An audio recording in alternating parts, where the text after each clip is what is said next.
Welcome to a bit of a different kind of video here. A lot of times when I play these solo games, I'll do a full playthrough video, but I'll also do a video review. I have played this game, and this game is called That Others May Live Combat Search and Rescue Vietnam. This is a solitaire-only design from Brad Smith.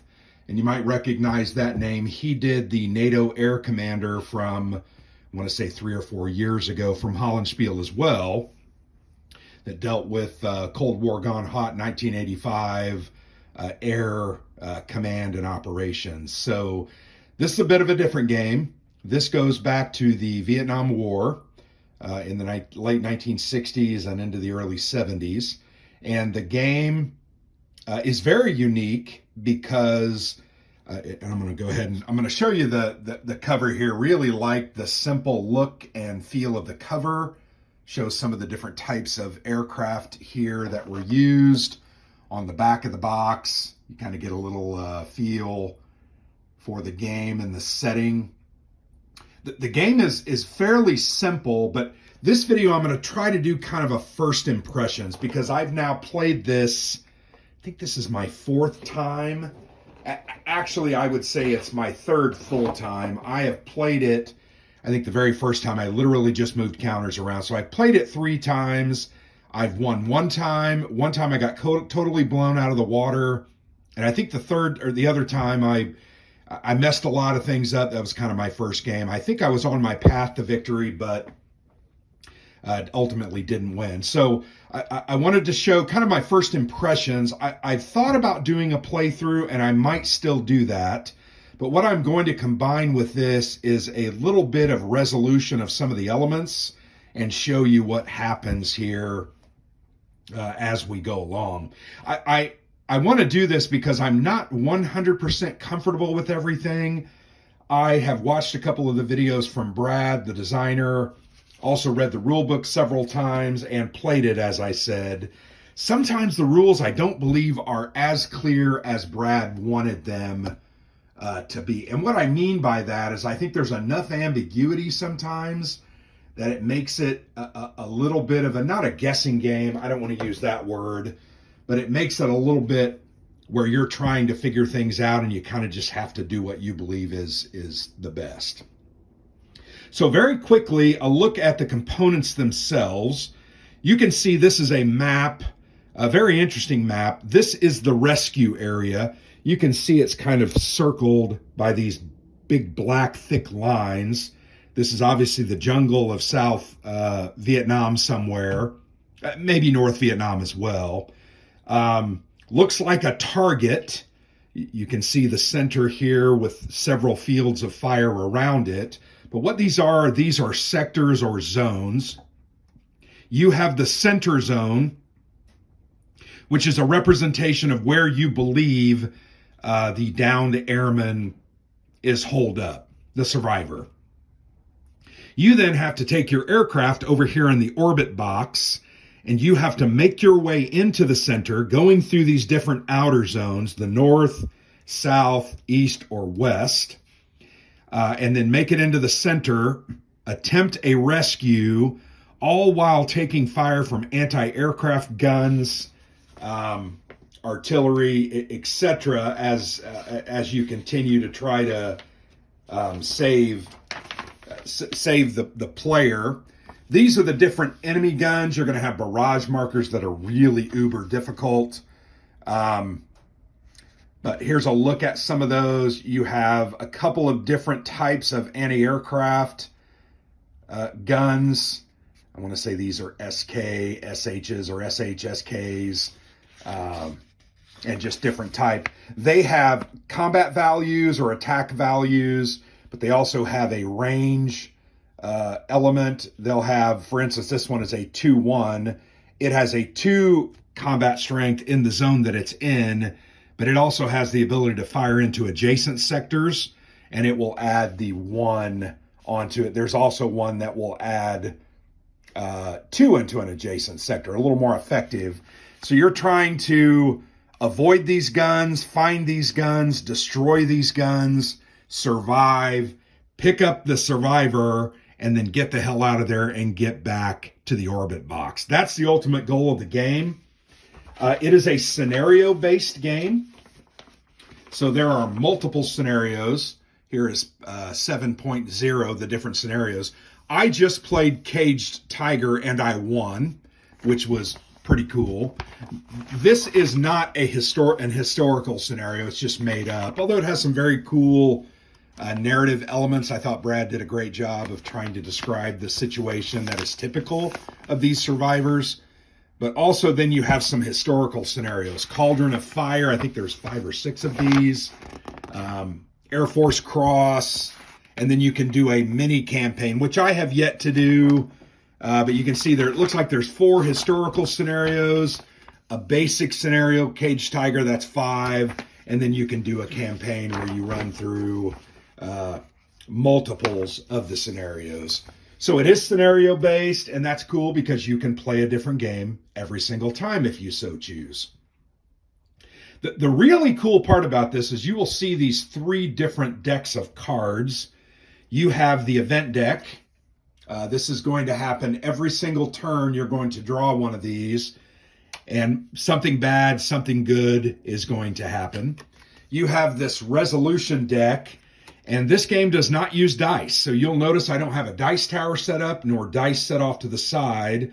These ultimately are drawn and determine success on your attacks, the gun's attacks against you, your success at trying to get the survivor into the chopper or the helo. And then finally, you have this action deck, and these are cards that you will use as you fly your planes into and through these zones to do things like throw napalm down, to destroy a gun, or make the South Vietnamese, the communist forces, kind of get out of the way and the search level drops. Or you might have one where you're going to destroy a gun or shoot a gun. Very cool. There's a lot of elements, and those are very, very important.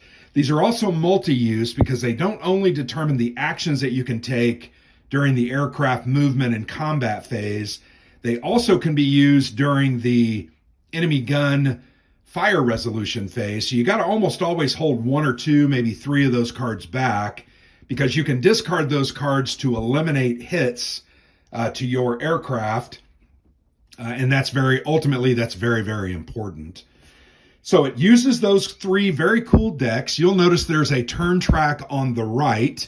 There are 3 markers. One is simply the turn marker, and you always start at turn 1. The Caged Tiger scenario was a 10-turn scenario. I think some of the others are like 6 turns, 7 turns, 6 turns, etc. So you have a limited amount of time to try to get in, get a survivor, and get him off the board alive.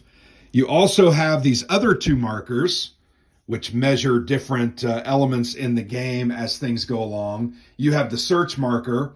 At the end of each turn, if you have not rescued the survivor, the search marker is going to increase 1. Ultimately, why is that bad? Because when you get up to, say, 2 or 3, at the end of the round, kind of during the cleanup phase, final turn phase, or end turn phase, sorry, you're going to draw resolution cards, and the enemy is trying to find the survivor. If you ever pull the card that allows them to find the survivor, you automatically lose the game. So that's why you're concerned about the rescue level. You can affect the rescue level with things like smoke, which are your action cards, napalm, etc., and those are very, very important to use.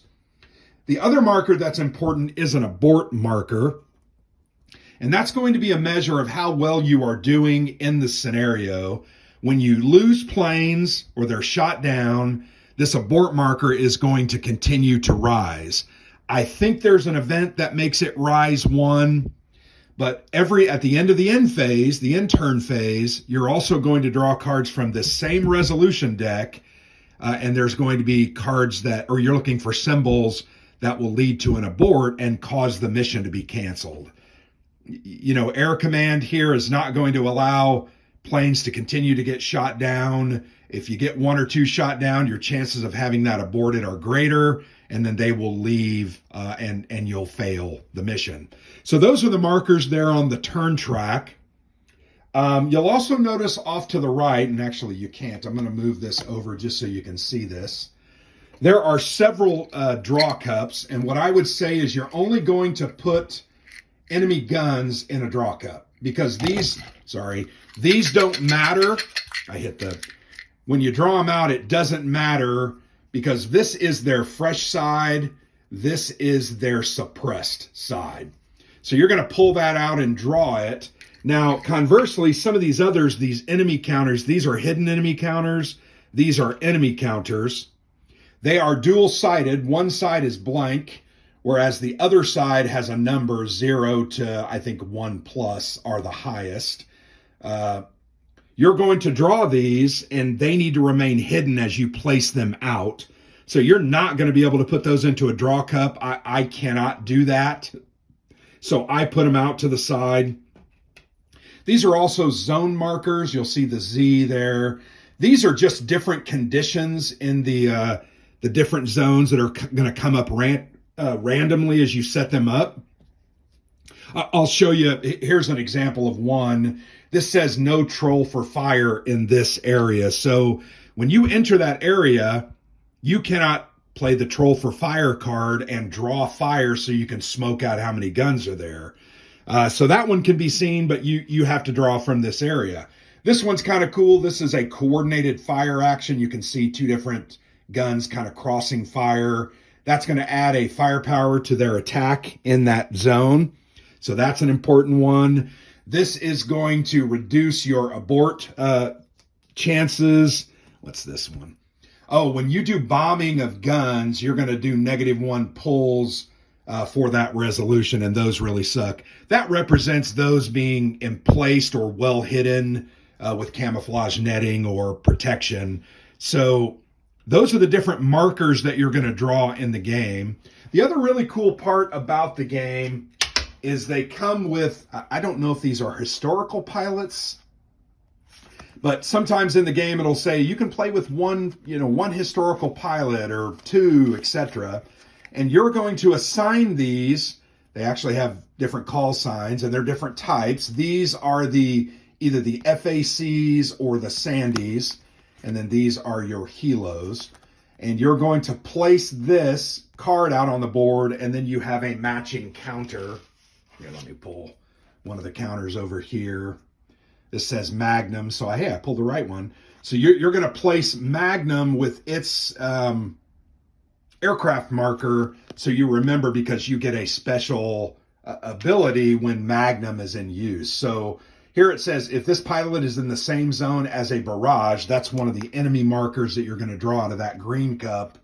Their aircraft does not suffer a shaken result. Anytime aircraft end their turn in a zone that has pulled a barrage marker, they're going to become shaken. Shaken just means they turn them over. It doesn't affect their effectiveness, but if they take another result, they can be shot down. But you can see there's a couple different ones. I had Claus. The guy's name was Claus. Not Santa Claus, but like Claus. If this pilot was in the same zone as a survivor, you draw 1 less resolution card during the enemy search segment. That one didn't come into that much help until we got here and then tried to get that rescue done. So there are different, which once again adds some variety to the game. The other thing that I want to talk to you about, and you can see it off, I'm going to move this a little back over here, because I want you to see this is the best play aid in a game that I've ever seen, really.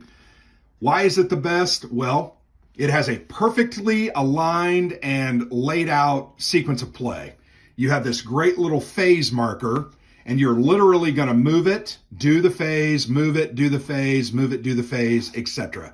Keeps you on track, and actually, ultimately, once you've played a couple of times, you probably do not need to use this, but it's still important. It also has a fuller explanation of the different phases. Here's the marker adjustment phase, enemy gunfire and how that works. Very important, because you're going to do that every single round. These are references to some of the different cards that you have, the action cards. There are different markers when you play these cards out. So here's a smoke marker and a mark marker. That's funny. But when you play those out, here's what it's going to do. And those are very valuable, particularly in some of the different scenarios. And then here's an explanation of those different zone markers that I showed you earlier. Yeah, it says entrenchment, so that's why you get -1 card per hit. But a very good play aid. You're going to lay that out next to the board where you can see it, and you're literally going to follow that. That made the game so easy to play. Obviously, the rule book has a lot more detail than the player aid itself, and you're going to have to dive into that. The rules are not overly complex. What I would say, and Brad, this is my comment to you, a lot of times the designer, when they get so focused on a game and they understand the systems, sometimes the rules aren't exactly clear. I think there's 90% clarity here. I just think there's a couple of areas where there was a little bit of ambiguity. And the other thing I would say, on some of these action cards, there was a bit of ambiguity from time to time. But the rules are pretty good. They're laid out well. You can actually follow the sequence of play. You can see here that the actual rules for the game only occupy 7 pages. And frankly, that this first page is just an introduction to the game, talking about the components. So there's really only 6 pages of rules. So this is not an overly complex game, but it is a game that you're going to have to play a couple of times to really understand and get a fix on. But I'm going to tell you, it is worth it. I feel like this game is pretty cool. I'm not going to say it's the greatest game I've ever played, but I have enjoyed it quite a bit. There's something about, 1, the Vietnam War that I'm always attracted to, but 2, something like this, combat search and rescue in a war game. I mean, I've never played a game like that, never heard of a game that deals with a subject like that. So very cool, very exciting, really like it and enjoy it. Okay, so that's kind of a summary of the game. I think the components are great. This is Hollandspiele's standard. You got a thick paper map. I think you can buy a canvas map for like $10 extra.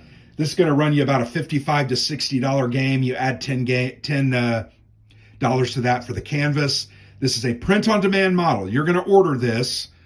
Hollandspiele will collect your funds. They'll send the order to Blue Panther.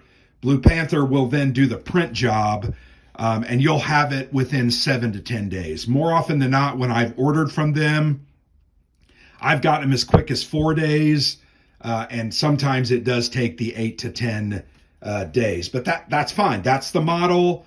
That's also why they're probably $10 to $15 more than had they printed 500 of these and sat them around until they were sold out. So it's a print-on-demand model. Nothing wrong with that. Works very well. Hollandspiele has found their niche, and they're making great games, particularly. And this is game number, here we go. Game number 74 from Hollandspiele. And there's actually been a couple since from them since this one came out. This came out in August of 23. I had heard about it probably since the end of 2022, so I looked forward to it, and I'm very glad that I got a copy. We got a copy actually at Buckeye Game Fest. I think it was in April or May they had it on sale, but it didn't officially release till July or August. All right, so that's a summary of the game components, a summary of the how things work. Now I'm going to show you how kind of a basic turn or two go. So once again, these are hidden information. These are enemy units that you're only going to encounter and identify when you move into those zones, when you move in with choppers. And you got to remember, one of the things I really like about the game is when you move one of these Sandies or the FAC, the forward air command or air control plane, these two planes, when you move them in, you know, they're flying at higher altitudes, 2,000 feet, 2,500, 3,000 feet. They don't draw a lot of attention. They draw some attention. But when you pull in a helo, so I'm going to show you one of the helo counters. So when a helo comes in, obviously they're not flying at 2,500 feet. They're flying at 800 feet off the ground, 1,000 feet off the ground. So they draw a lot more attention. So when you move your Sandies or your FACs into a zone, they don't automatically alert the guns here. But it is to your advantage to get these guns uncovered so you understand where the fiercest resistance is so that you can take those out or affect them, get to the rescue point, and then find the best egress area possible, right?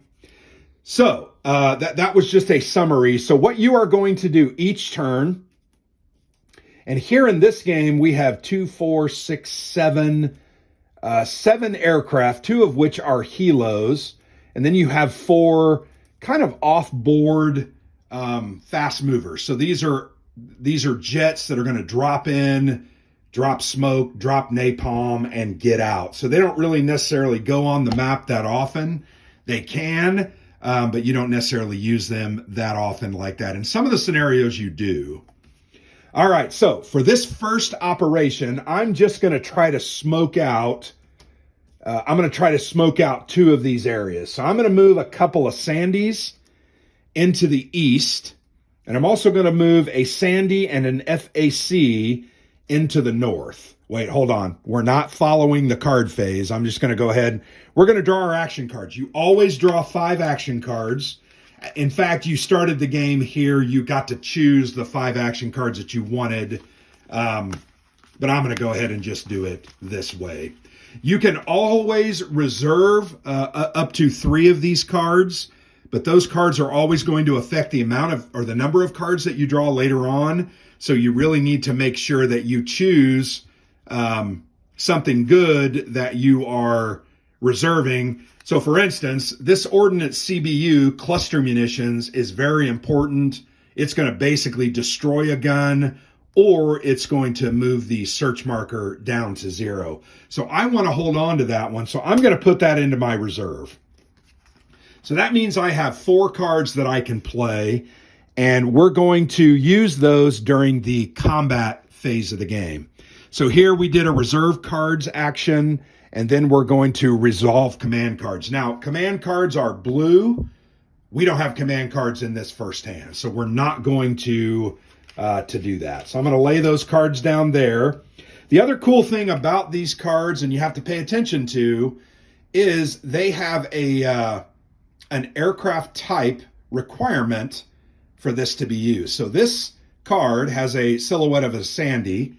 I have a Sandy here in the north sector, number 2, and in the east, number 3, and number 4, I have 2. So that means this card I can use in any of those areas, and you can use 2 aircraft cards, but you actually assign 1 aircraft to each of those cards. So I'm able to use every card I have in my hand because I have Sandys out on the board everywhere. All right, you can also have no more than 4 aircraft in any one zone. So I have 2 and 2. I could actually place 2 more aircraft. But you don't want to put your helos in risk until you figure out what's going on here. That's why I'm going to smoke things out with the FAC and the Sandys here. So we moved in. We are on the move aircraft phase. Now we're going to assign aircraft cards. So I do want to try to smoke out. Unfortunately, I don't have any cards that are going to smoke. I don't have Troll for Fire. So I'm not going to be able to assign any of these cards here or here, and these don't resolve until those things happen. So we're just going to this was a total waste. So actually, I'm going to go ahead and pull one of those out because I really want to show you guys how this works and why it's important. And I'm actually going to go ahead and draw 2. So I'll put a couple of these back. I'll put an attack back. Once again, this is an example. I'm just trying to show you. And I'm going to put a suppress back into that deck. So I drew 2 Troll for Fire cards. Why? Because I want to try to understand what is in these areas. So I'm going to assign this FAC, which is one of the eligible aircraft types. And here I'm going to assign a Sandy to these Troll for Fire cards. What those are going to do is they're going to flip over enemy guns. And then frankly, once those are flipped over, they're going to start firing on us. So enemy gunfire, we have no revealed guns, so nobody's going to fire. But then we're going to play these aircraft. They're going to be revealed, and then you're going to be fired upon. So that's just part of the way the game goes. So here, troll for fire. I'm either going to flip an unrevealed enemy in the aircraft's current zone, and if there's already a revealed enemy token, I'm going to flip the hidden one instead. Remember, the white are the enemy tokens, and the red ones are the hidden. Or I could draw and place a new enemy in the zone and immediately conduct enemy fire. I don't want to necessarily... Oh, wait, no. That's part of what we're going to do. I'm an idiot. So I'm going to go ahead and play that card. I played it here with that. Leave it there because you're going to clean those up as part of the phase. I'm going to flip this guy over.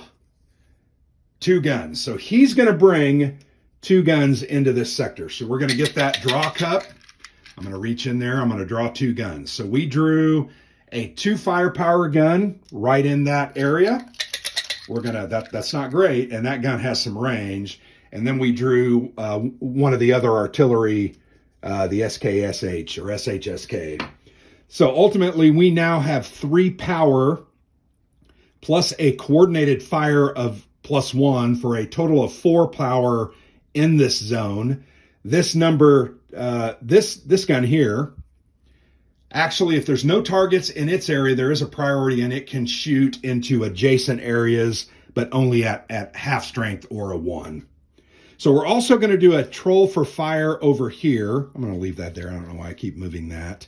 Let's flip this one over. Ooh, it's a 0. So that's great. So we're going to go ahead and flip that one over. Nothing happens. But we're going to go ahead and have these guns fire on these 2 aircraft. This is not great, but it's what it is. So once again, 4 firepower, 2. What you do is you take the highest powered gun. This one has a 2. Then you add 1 for every other gun. So if I had another 2 power gun in that area, it would only be worth 1. You add 1 for each other gun. So 2 for the base, +1 here, 3, and then a +1 for fire coordination. So we're going to draw 4 of these cards, and we are looking, we don't want crosshair signals or crosshair symbols to be pulled. So first card, this is a blast symbol. That's good. That means no hit for us. Card number 2, that's a roundel. That would cancel any of the hits that we would have drawn in cards before that. So that was kind of wasted. We got 1 crosshair, so that's 1 hit. Not bad. And then I'm glad we drew that card. So this is your bad card in the game. This means your survivor has been captured if you're pulling that during the search phase. Because this was pulled during these combat resolution for guns, that doesn't count. So ultimately, we got a total of 1 hit on these planes. And normally you can discard a card to reduce a hit, but you can never reduce below 1. So you're always going to take at least 1. So how are we going to determine of these 2 aircraft who's going to be hit?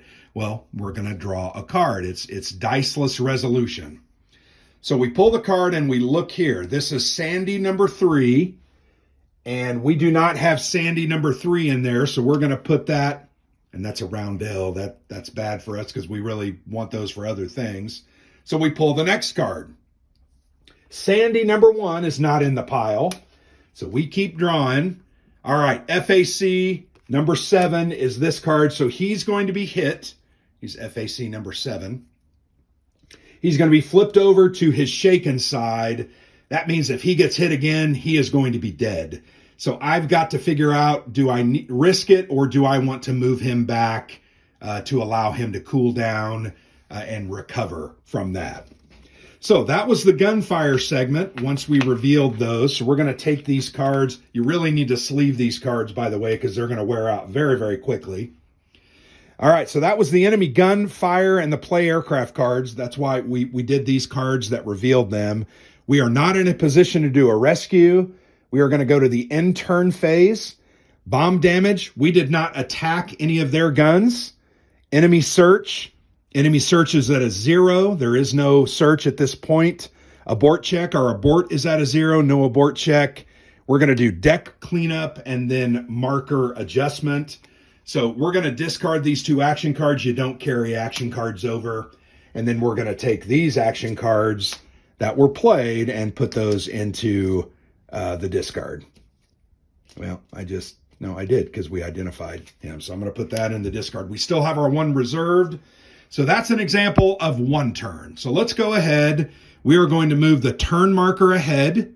And because there's still a survivor out in the jungle, we have to move our search marker up 1. So we're now going to have a search check at the end of this round 2, and they can potentially find our guy. So we need to be careful.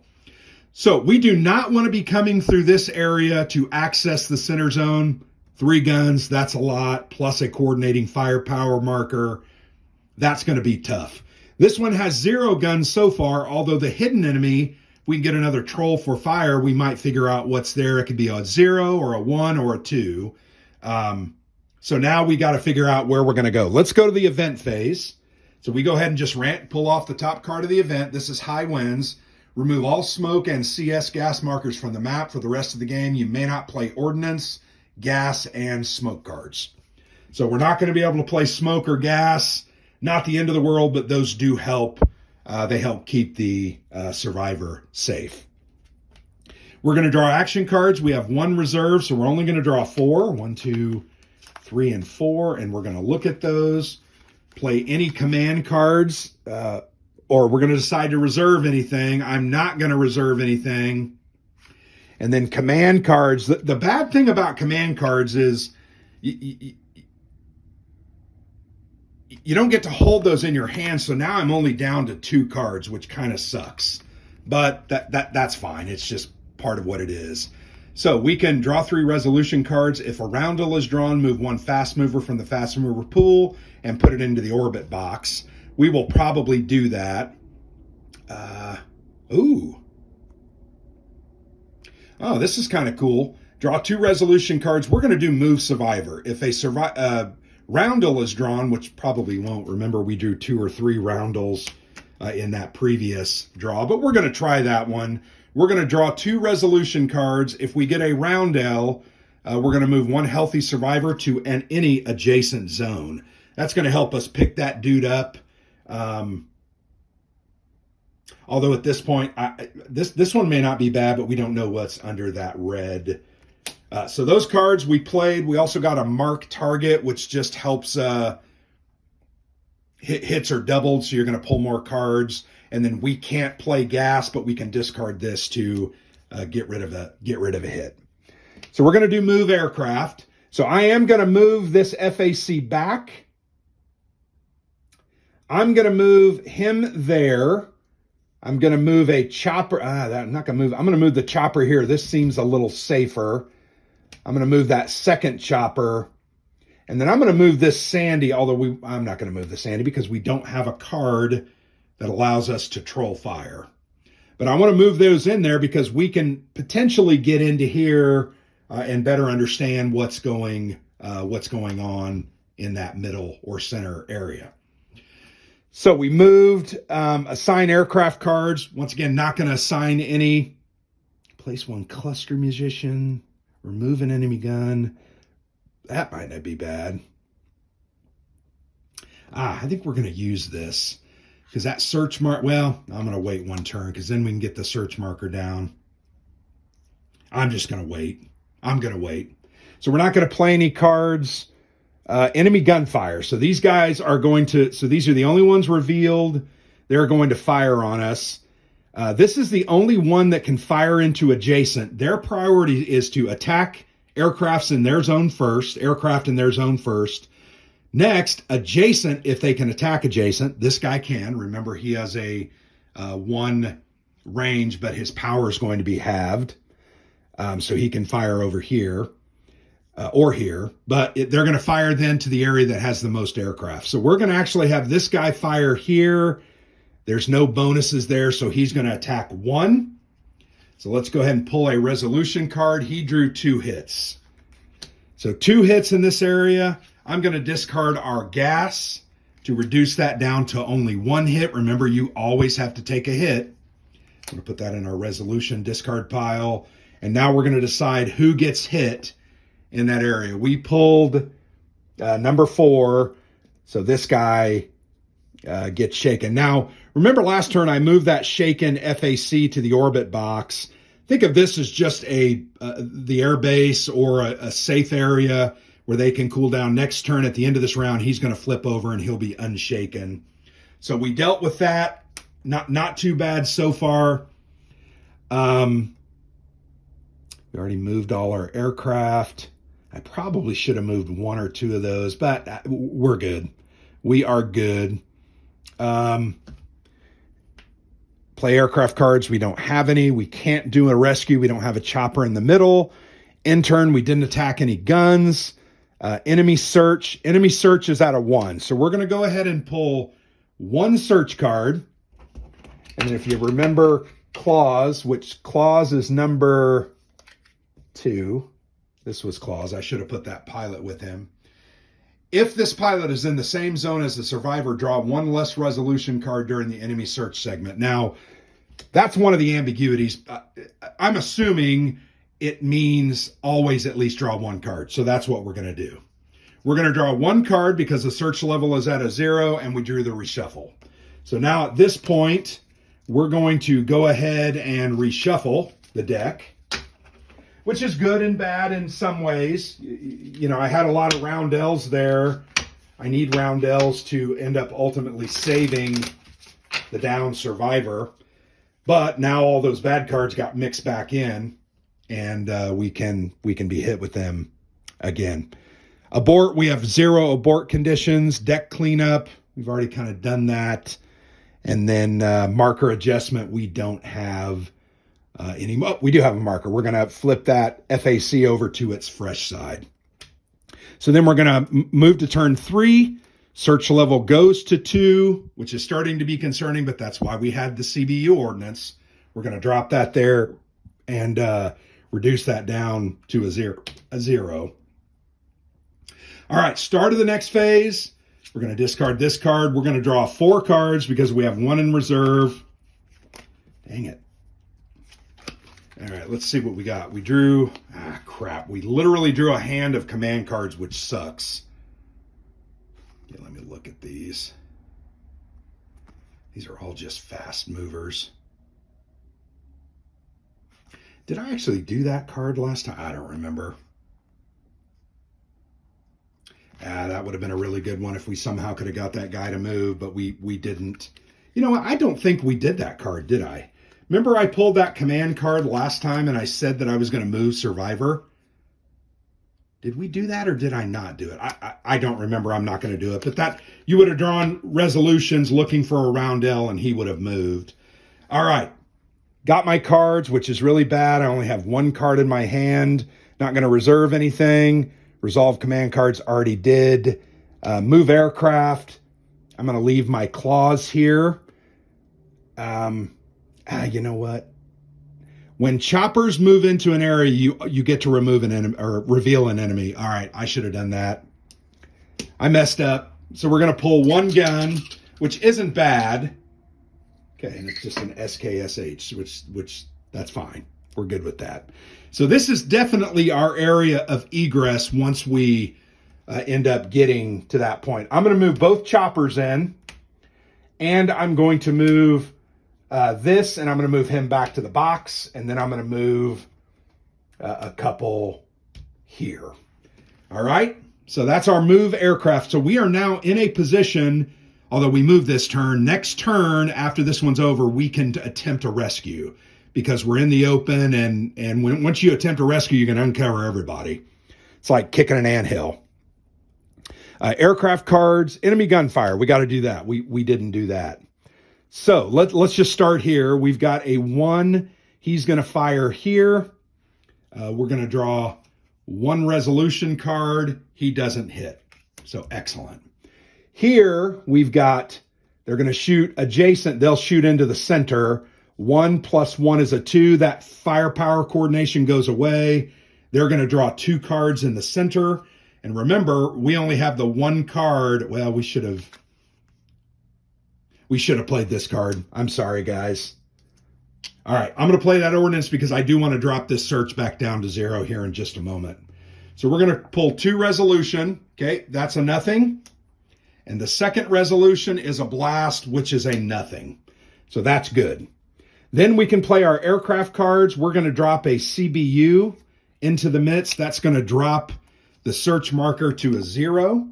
This is a dual use card. You can either remove an enemy gun or playing the same as a survivor, moving the search marker to 0.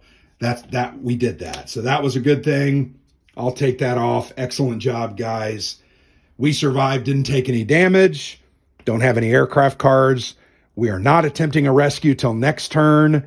No bomb damage. We have still yet to attack any guns. Enemy search is a 0. Abort is a 0. Deck cleanup, we've already done that. I preemptively done that. And then marker adjustment. This guy's going to get back to his cool side. All right, so we move to the next round. This is the last round that I'm going to show you. We're going to pull an event, and no event occurs this turn. There are 2 or 3 of those in that deck, so you're not always going to have bad things. Not always. All right, we're going to draw our cards. So we're going to draw 5 cards. 1, 2, 3, 4, 5. Okay, we did draw a command card. Request aircraft. Draw 3 resolution cards. Move 1 fast mover from the fast mover pool and place it in the orbit box with its inner side up. I'm not going to do that. I'm going to just throw that away. So we have these 4 cards.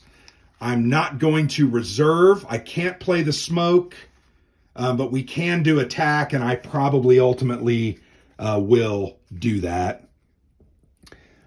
Resolve command cards. Now we're going to move our aircraft. We're going to attempt a rescue here in a moment. I'm not going to move these aircraft, not going to move those aircraft.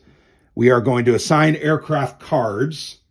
So we're going to do an attack here, and I'm going to do that with this Sandy. We're going to try to take that gun out ultimately so that we don't have to fight through it again. And then, yeah, it doesn't really matter. I'm not going to play anymore because once we do this rescue, it's all hell's going to break loose. So enemy gunfire. We're going to go ahead and do some enemy gunfire. Here we've got a 1. Once again, we're going to pull 1 resolution card. Sorry. Ooh, 3 hits. So I'm going to go ahead and discard 2 cards to only make that 1 hit. I really can't absorb 3 hits, and I don't want to lose a plane. So then we need to see who is hit. Chopper number 5 is not in that space. This is FAC 7 or Sandy 1. Nope. Nope. That means our choppers aren't going to be hit. Nope. Nope. Oh, FAC 1. So this guy does get hit. That's all right. Not the end of the world. Then this guy is the only one that can fire here. He's going to be an attack 1 with nothing here. He's going to pull 1 card. He pulls a blast, so he doesn't hit. You didn't see that. Sorry, a blast. We're going to put this away. So we did not take any hits. Now we're going to play our cards. So I'm going to choose 1 enemy gun in the aircraft current zone, inflict 1 hit, or remove the damage counter from the aircraft's current zone, or the barrage counter. So I'm going to go ahead and we're going to inflict 1 hit. So here you got these hit markers. I didn't show you this. So these turn, and that means how many times you're going to pull for resolution on that. So that's good. We didn't play any other cards. Now we're going to attempt a rescue. So these choppers are here. They have not moved this turn, so they can attempt a rescue. Now, when you attempt a rescue, you're going to reveal all enemies, both hidden and enemy units, and they are going to attack. So this can be very, very bad. All right, so let's start up here. We pull this one. This is a 0, so no more guns are going to be added. This is a 1+, which means you're going to pull 1 gun out of here. All right, so this is a 2-power gun. And then you're going to pull from this pool 1 additional enemy counter, which is another 1. So we're going to draw another barrage, okay. So that's a bad place. We don't want to go over there. We're going to reveal this. This is a 1+. So this is going to get really hairy over here. So yeah, we're going to go ahead and pull the gun for the 1. Damn. That's going to be ugly. Good those things can't attack into other zones. And then we're going to pull one of these, which is going to add 1 more marker. There's ultimately going to be 4 big guns there. But good. 3 of those 4 will not be able to attack outside of their own zone. They don't have range. We're going to reveal here. This is a 1. So we are going to have 1 gun in the center. It's a 2. So that's going to be 2 firepower in the center. We've got here a 0. That's a 0, so no guns are placed. And that's a 0, no guns are placed. So this might be a very good egress point because there are no guns here. We can then avoid that gun. We can't avoid that gun. So we're going to have 1 gun and this one firing on us. So we'll see. We'll see how that goes. So we're going to attempt to rescue. So what you're going to do is you're going to draw resolution cards for each cool aircraft you have in the space. We have 4. Nobody's shaken, so we're going to have 4. So we are looking for roundels. So that's a fail. That's a fail. That's a fail. And that's a fail. So we unfortunately did not rescue the hostage. That's okay. We can do it again next turn, or actually I can go ahead and now have that chopper. So we're going to do the same thing. 4. All right, roundel. So we got him. So we move him onto there. That goes into the resolution deck. And now we go to the, we already did all the, did we do the enemy? No, we didn't do the enemy gunfire. So we got to do all these gunfires, right? The ones that just sprung up, and they're all going to, I'm not going to go through that. You guys get the idea. I really enjoy this game. It's cool. When I shoot these videos, sometimes I get confused and I forget that I have done certain things. Much better when I'm focused and I'm following the play aid. But you can see this game is very cool. I'm going to be honest. It's a very unique idea on a unique subject. And I think it's fairly well executed. And after 3 or 4 plays, I've started to come into my own with it. And I really, truly enjoy it. I look forward to now playing a couple of the other scenarios because they get a lot harder. They absolutely get a lot harder. But there you go. I would say this is a good game. I think it's unique. I think it's going to appeal to a lot of people. I would say you should go ahead and give it a shot, particularly if you like unique subjects and you're interested in the Vietnam War and you do enjoy solitaire games. I even think this is a game that could be used to bring people into these solitaire kind of coordinated or laid out procedural games. Once again, that player aid that I showed you, that's just a process. Anybody can follow this. And the rules about the different processes are pretty good. Here's the detailed sequence of play. And it works out pretty well. If you just follow it, read the different rules, you'll understand, and you'll have a good time with it. I've already shared with you my couple of concerns, ambiguity in some of the language. Let me show you one of the cards that I think is a bit ambiguous. It is not the CS gas, it is suppress. So read this one. It says, flip an enemy gun in the aircraft's current zone to suppressed. Suppressed simply means that gun is not going to fire. So you flip it over to its white side, all of a sudden it is not going to fire. Can be very, very valuable. This card can be played at any time during the combat phase. Now, pretty clear, right? Any time during the combat phase. Combat phase is right here. Enemy gunfire is in the middle. After you assign your aircraft cards, so to me, putting the assignment of aircraft cards above enemy gunfire means that this card can be used to suppress a gun before it gets a chance to fire. Am I right? Am I wrong? Brad, what do you think? I think that's what it means. That's the only way this card is useful. Because at the end of the round, I think you actually unsuppress and return all the enemy guns to their fire-capable side. So anyway, that's a look at That Others May Live. I hope you've enjoyed the video. I know this got a little bit long. I'm not going to do a separate playthrough. Brad has a small playthrough. I think I gave you the general rules. And I'm going to say this, I might have messed something up. If I've messed it up, point it out in the comments. I will learn, and next time, hopefully, we'll do better. But I definitely have enjoyed this game. I've enjoyed playing it, learning about it, reading it, and now sharing it with you. I hope you've enjoyed that, and we'll see how this goes. So thanks a lot for watching. I've been Grant for the Player's Aid.